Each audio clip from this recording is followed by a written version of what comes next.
رسول الله صلى الله عليه وسلم لما أذنب آدم الذنب الذي أذنبه رفع رأسه إلى السماء فقال أسألك بحق محمد صلى الله عليه وسلم إلا غفرت لي فأوحى الله إليه من محمد صلى الله عليه وسلم فقال تبارك اسمك لما خلقتني رفعت رأسي إلى عرشك فإذا فيه مكتوب لا إله إلا الله محمد رسول الله فعلمت أنه ليس أحد أعظم عندك قدرا عمن جعلت اسمه مع اسمك فأوحى الله إليه يا آدم إنه آخر النبيين صلى الله عليه وسلم من ذريتك ولولا هو ما خلقتك او کما قال رسول اللہ صلی اللہ علیہ وسلم۔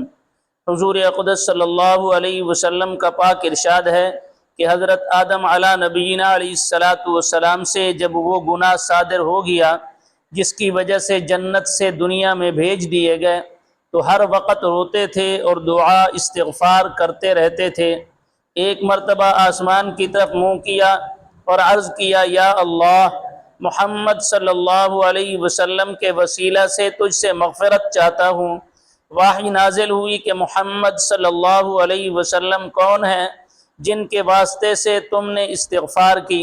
عرض کیا کہ جب آپ نے مجھے پیدا کیا تھا تو میں نے عرش پر لکھا ہوا دیکھا تھا لا الہ الا اللہ محمد رسول اللہ، تو میں سمجھ گیا تھا کہ محمد صلی اللہ علیہ وسلم سے اونچی ہستی کوئی نہیں جن کا نام تم نے اپنے نام کے ساتھ رکھا۔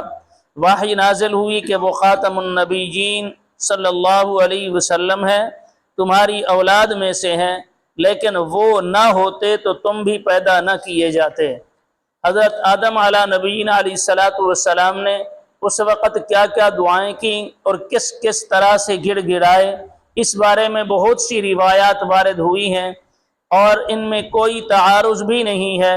جس پر مالک کی ناراضگی، آقا کی خفگی ہوئی ہو وہی جانتا ہے۔ ان بے حقیقت آقاؤں کی ناراضگی کی وجہ سے نوکروں اور خادموں پر کیا کچھ گزر جاتا ہے، اور وہاں تو مالک الملک، رزاق عالم، اور مختصر یہ کہ خدا کا عتاب تھا، اور گزر کس پر رہی تھی؟ اس شخص پر جس کو فرشتوں سے سجدہ کرایا، اپنا مقرب بنایا۔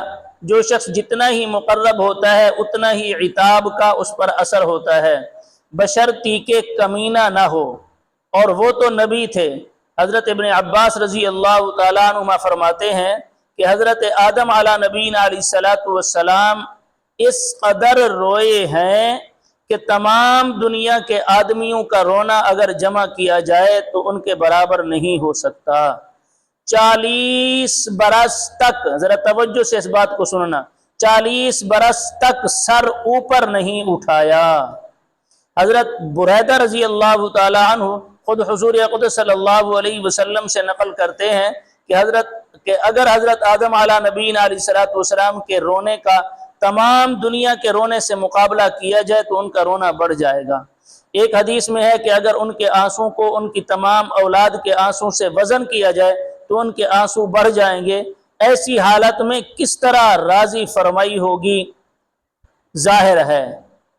یا لب پہ لاکھ سخن اضطراب میں، وہاں ایک خاموشی تیری سب کے جواب میں۔ اس لیے جو روایات میں ذکر کیا گیا ان سب کے مجموعہ میں کوئی اشکال نہیں۔ من جملہ ان کے یہ بھی ہے کہ حضور اقدس صلی اللہ علیہ وسلم کا وسیلہ اختیار فرمایا۔ دوسرا مضمون عرش پر لا الہ الا اللہ محمد رسول اللہ لکھا ہوا ہونا، یہ اور بھی بہت سی مختلف روایات میں آیا ہے۔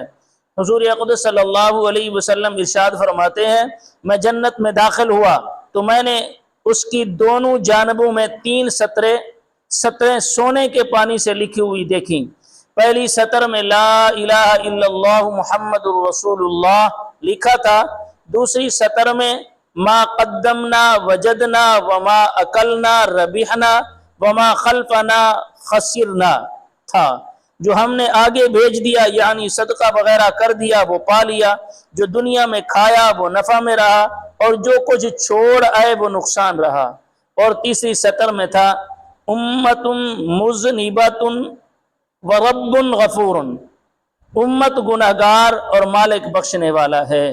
ایک بزرگ کہتے ہیں کہ میں ہندوستان کے ایک شہر میں پہنچا تو میں نے وہاں ایک درخت دیکھا جس کے پھل بادام کے مشابہ ہوتے ہیں، اس کے 2 چھلکے ہوتے ہیں، جب ان کو توڑا جاتا ہے تو ان کے اندر سے ایک سبز پتا لپٹا ہوا نکلتا ہے، جب اس کو کھولا جاتا ہے تو سرخی سے لا الہ الا اللہ محمد الرسول اللہ لکھا ہوا ملتا ہے۔